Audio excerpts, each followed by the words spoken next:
Going to work every day may not be your idea of fun.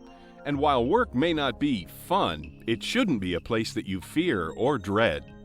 The workplace should be free of health and safety hazards to the greatest extent possible, and protection should be provided when hazards do exist. You should also be provided a work environment that is positive and free from harassment. Unfortunately, many people are subjected to work environment situations that are not positive or free from harassment. Harassment based on race, color, sex, religion, or national origin is prohibited in the workplace according to Title VII of the Civil Rights Act of 1964. The Equal Employment Opportunity Commission, EEOC, was created with the passage of this act to oversee and enforce the provisions of the act. While the EEOC addresses the various forms of harassment equally with the same oversight and enforcement, this training program will only cover the area of sexual harassment. According to the EEOC, a large number of sexual harassment cases are reported yearly. Sexual harassment in the workplace is harmful to the company for which you work, its employees, and you. This training video will discuss sexual harassment and provide you with the necessary knowledge to define sexual harassment, identify potential victims and harassers, identify conduct and behavior that is not appropriate in the workplace, help prevent such harassment, report incidents of possible sexual harassment, and increase the chances of having a positive work environment. According to the EEOC, sexual harassment is defined as any unwelcome sexual advances, requests for sexual favors, and verbal or physical conduct of a sexual nature when submission to this conduct is made either explicitly or implicitly a term or condition of an individual's employment, submission to or rejection of such conduct by an individual is used as the basis for employment decisions affecting such individual, and such conduct creates an intimidating, hostile, or offensive work environment.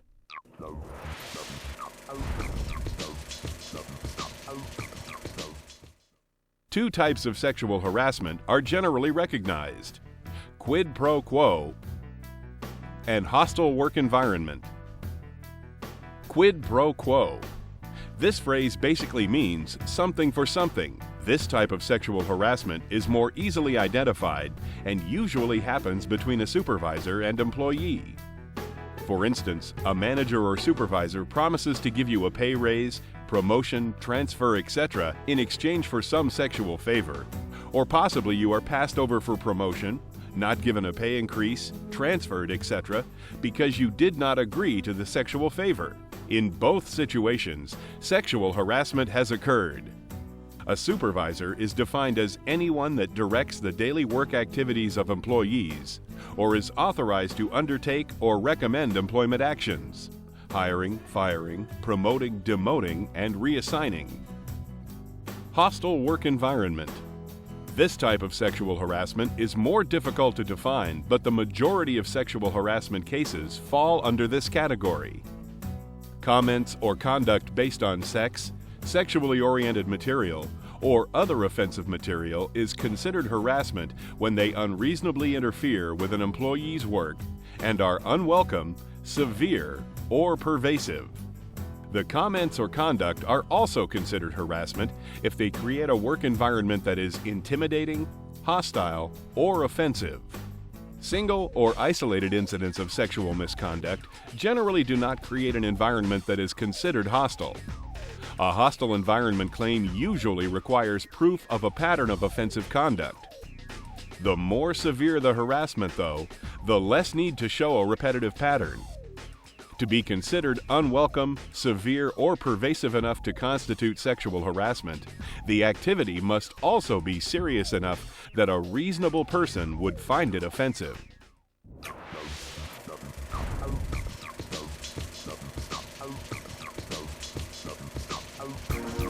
A common misconception is that the employee being asked for sexual favors is the only victim in a sexual harassment case. Many times there will be more than just one victim when sexual harassment occurs. An employee who was passed over for a promotion because someone else received the promotion due to quid pro quo harassment is also a victim. If a hostile work environment is created by a person's unwelcome actions, then it is possible that more than one employee is affected. For instance, if an employee is always telling crude sexual jokes, several employees may be made uncomfortable by the jokes. More than one employee is affected and could possibly claim sexual harassment. A victim is anyone who is adversely affected by sexual harassment in the workplace. Sexual harassment victims can be female or male. Harassment can occur between members of the opposite sex, male to female or female to male, as well as members of the same sex, male to male or female to female. Harassment can come from many sources, and even from outside the company. Managers, supervisors, co-workers, vendors, suppliers, delivery drivers, contractors, and sales representatives can all be capable of engaging in harassing conduct.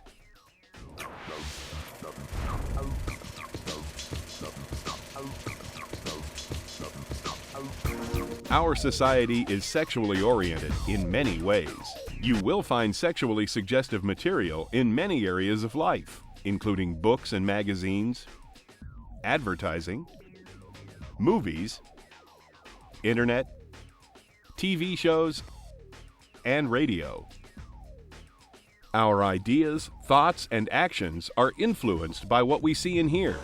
Many behaviors and actions that are portrayed in the media are not appropriate in the workplace and could constitute sexual harassment. As an employee, you should understand that some things you might do and say at home or with friends outside of work are not acceptable at work.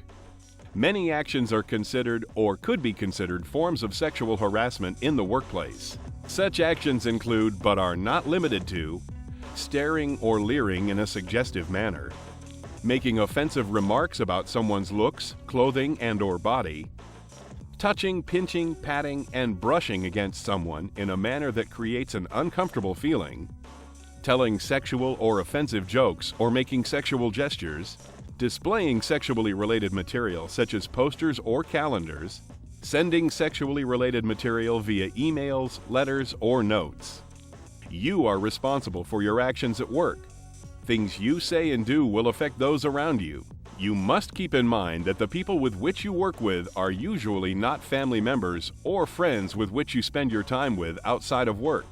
They may have different views and beliefs than you about different things. Some things might not be offensive to your family and friends, but could be to your co-workers. You must keep your behavior at work neutral in the sense that you do not offend, intimidate, hurt, and/or embarrass your co-workers.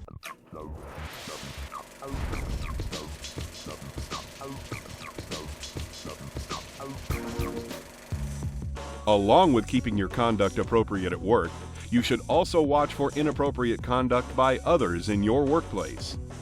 The best prevention is to be proactive. Inform others when you feel they are out of line. Many times, the person engaging in the inappropriate behavior does not realize they are offending others. When asked to stop, most will oblige and be surprised that they had offended you or others. If the person does not stop, then you should immediately report the behavior to the person your company has designated. Your company should have at least 2 different people to whom you can report harassment. Usually, your manager or immediate supervisor is one, and a human resources officer is another. These people will be outlined in your company's sexual harassment policy. Your company should have a sexual harassment policy that strictly prohibits sexual harassment. You should have been given training on the policy when initially hired. Additional training should be given according to your company's training guidelines. The company policy should outline many important areas that you, as an employee, need to understand, know, and follow.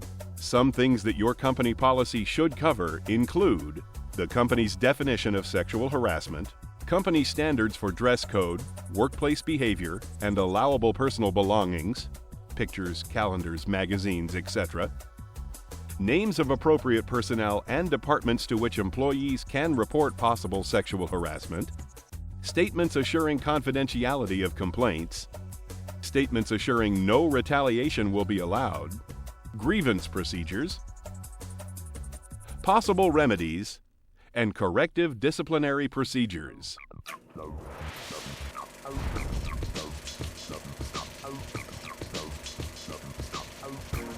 Sexual harassment can have long-lasting negative effects and be difficult to overcome for everyone involved. Sexual harassment can do great harm to an individual, their family, co-workers, and the company.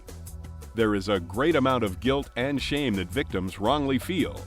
Stress, anger, frustration, helplessness, depression, and hopelessness are other emotions that victims might experience. The family of the victim can also have many of the same feelings and problems that the victim experiences, either as a direct result of the harassment or due to the family member having to deal with the harassment. Many other negative experiences are possible, such as financial difficulties, physical ailments, and relationship problems. Sexual harassment can also be harmful to the company. Harassment can have the same emotional and physical effect on the victim's co-workers as it does on the victim.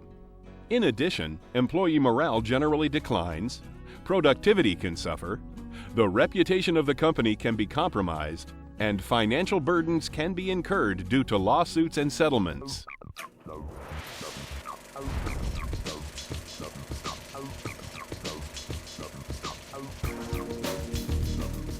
So what do you do when you feel you are a victim of sexual harassment or you have witnessed sexual harassment? As stated earlier, you should first inform the person that you are offended by their actions and would like for them to stop. Many times this will resolve the issue and no further action will be necessary. If you are not comfortable in confronting the person or their behavior is blatantly inappropriate, you should inform a company-designated person immediately.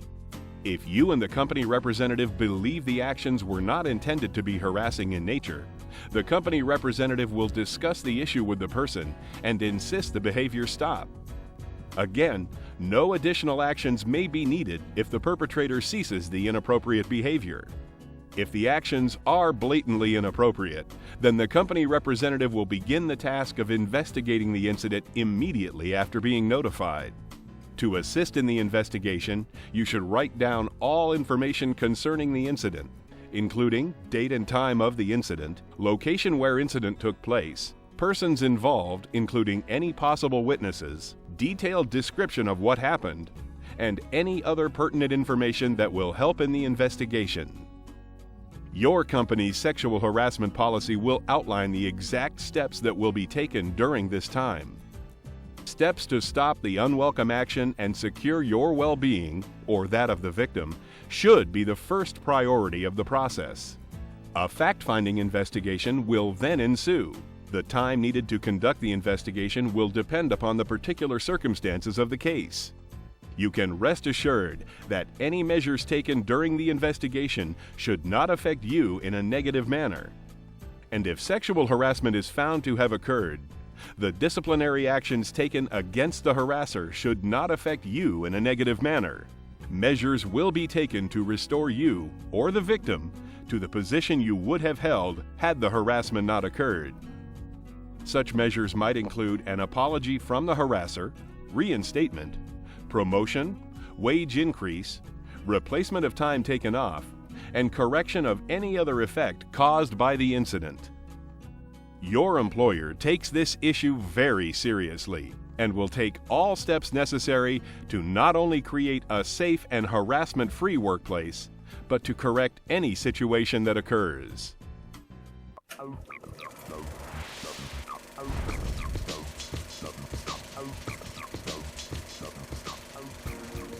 This video program has provided you with some important information about sexual harassment. As an employee, you can make a difference in your workplace. Always be aware that your actions, language, and personal belongings affect your coworkers. Be cautious and do not do anything that might offend or be construed as harassment. Sexual harassment can be very detrimental to everyone involved. If you witness harassment or feel harassed, ask the person to stop the offending behavior. If this does not correct the situation, report it immediately to the appropriate personnel. Your company wants you to be safe at work and will take the measures needed to ensure your safety and to eliminate the harassment. Everyone benefits in a workplace free from sexual harassment.